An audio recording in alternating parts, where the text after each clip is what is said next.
Allahku sungguh telah terbukti ketika Dia serahkan anaknya. Kasih Allah mau berkorban bagi kau dan aku. Tak ada kasih seperti kasih-Nya. Bersyukur, bersyukur, bersyukurlah, bersyukur karena kasih setiamu. Ku sembah, ku sembah, ku sembah dan ku sembah selama hidupku.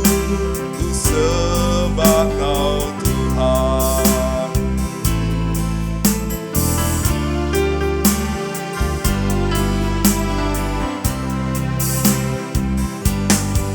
Kasih Allahku sungguh telah terbukti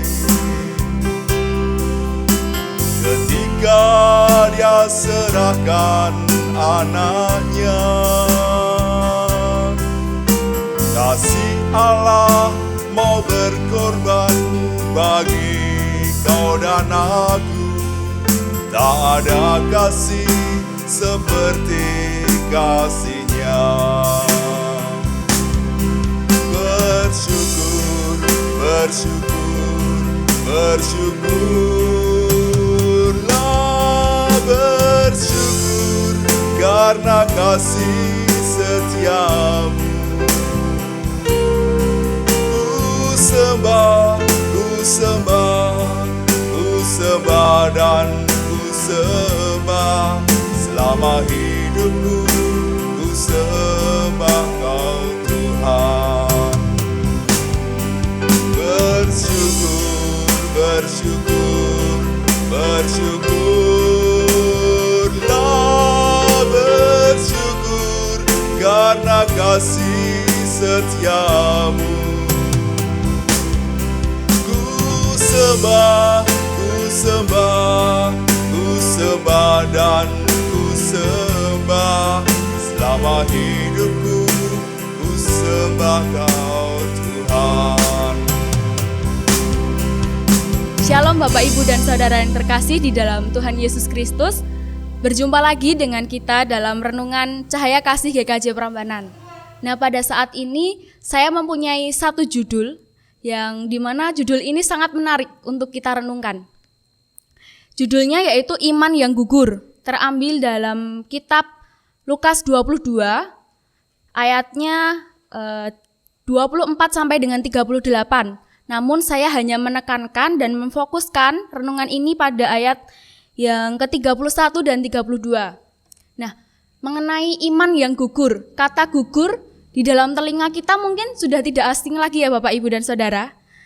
Dalam medan pertempuran pasti ada salah satu pihak di mana pihak itu akan pulang sebagai pahlawan kemenangan yang gugur.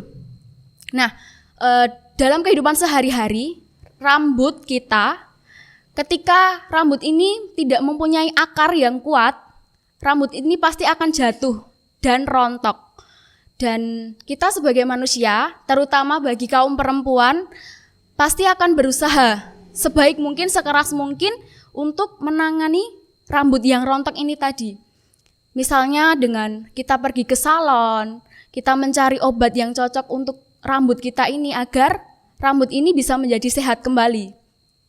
Kemudian pada musim kemarau daun-daun sudah mulai menguning, yang akhirnya daun-daun ini akan jatuh ke tanah dan mereka berguguran. Daun-daun ini kan berguguran. Kata gugur ini tadi di telinga kita dan di pikiran kita menganggap bahwa gugur itu sebagai sesuatu yang mungkin tidak sesuai dengan ekspektasi kita, tidak sesuai dengan apa yang kita harapkan. Itulah contoh-contoh gugur dalam kehidupan sehari-hari. Nah, Bapak, Ibu, dan Saudara yang terkasih, apakah pernah terfikir bahwa sebenarnya ada gugur-gugur yang lain. Maksudnya gugur yang lain itu seperti apa ya? Nah, kira-kira seperti ini. Melalui percakapan ini, percakapan waktu perjamuan malam. Hal ini terjadi ketika malam Tuhan Yesus berkumpul dengan murid-muridnya sebelum Tuhan Yesus disalib. Mereka melakukan perbincangan di salah satu ruang. Dan kemudian Tuhan Yesus berkata kepada Simon pada ayat yang ke-31.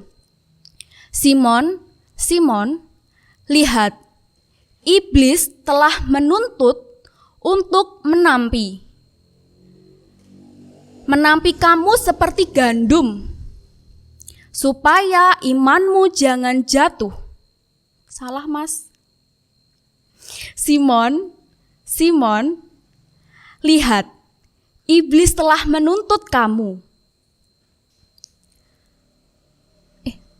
Simon, Simon, lihat, iblis telah menuntut untuk menampi kamu seperti gandum.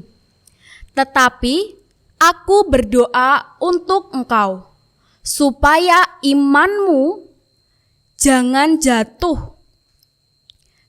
Dan engkau, jikalau engkau sudah insaf, kuatkanlah saudara-saudaramu.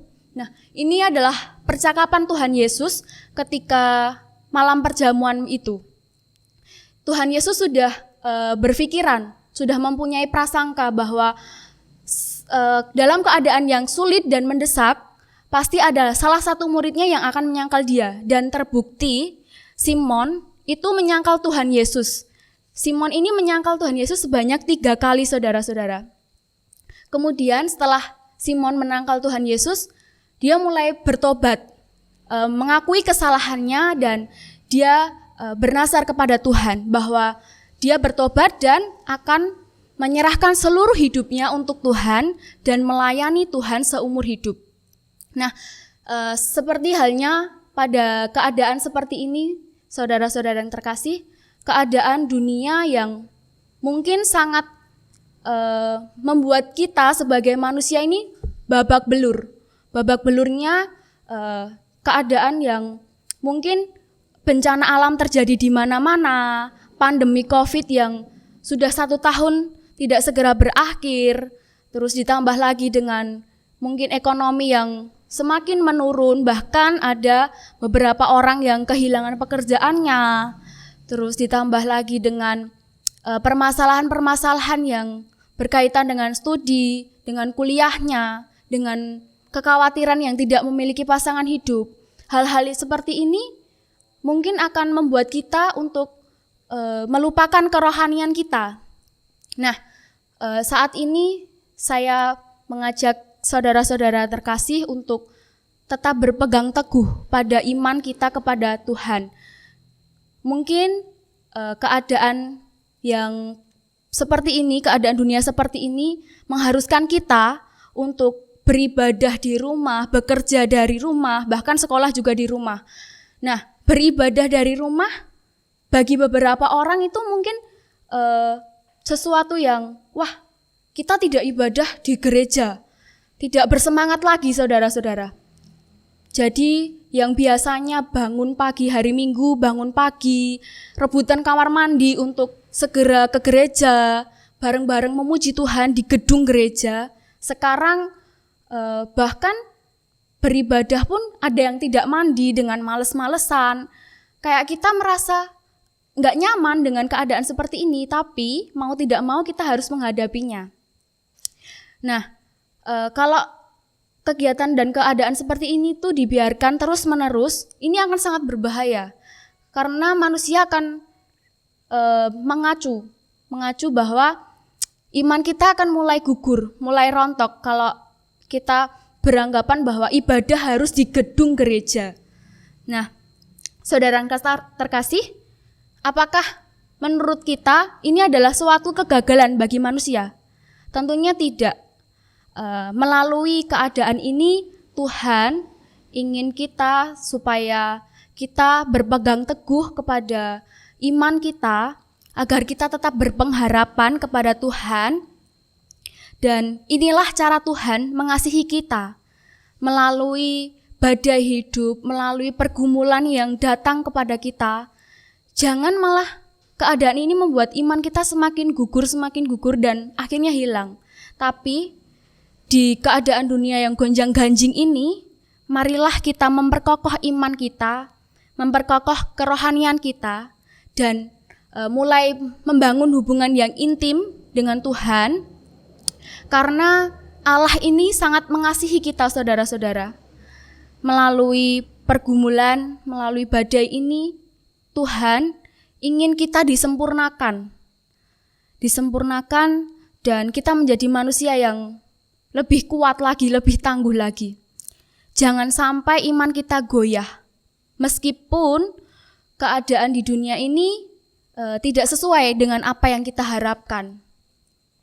Dan jangan sampai kita merasa cukup dengan keadaan yang kita alami ini. Marilah kita berusaha meningkatkan dan menjaga kerohanian kita, iman kita kepada Tuhan.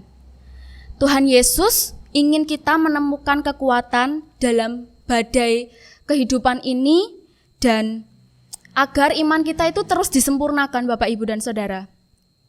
Jangan biarkan si jahat menipu kita untuk kita mengambil jalan yang pintas, jalan yang praktis. Padahal kenyataannya justru melalui jalan-jalan yang mudah, jalan-jalan yang praktis ini akan menjerumuskan kita ke dalam muslihat iblis. Nah, marilah kita merawat kerohanian kita agar iman kita itu tidak gugur. Seperti pohon yang kering dan tidak menghasilkan, begitu juga dengan iman kita yang tidak menghasilkan sesuatu dari iman yang gugur. Amin. Tuhan Yesus memberkati. Mari kita berdoa, dan saudara-saudara.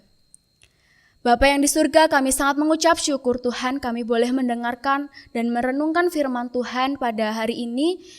Kami berharap melalui badai kehidupan, melalui pergumulan yang kita hadapi saat ini, agar iman ini selalu dan terus disempurnakan oleh-Mu ya Tuhan. Kami mohon agar Tuhan selalu menyertai di setiap langkah kami, Tuhan yang selalu menolong kami. Tuhan sendiri yang akan memperkuat kami melalui percobaan-percobaan ini. Kami percaya Tuhan, apa yang Engkau sudah rencanakan dan rancangkan bagi kehidupan kami, itu sangat-sangat indah bagi kehidupan kami. Terima kasih Tuhan, doa yang jauh dari sempurna hanya kami pinta di dalam kuasa-Mu. Inilah doa dan permohonan kami Tuhan. Terima kasih Yesus, kami mengucap syukur. Amin. Terima kasih, Tuhan Yesus memberkati.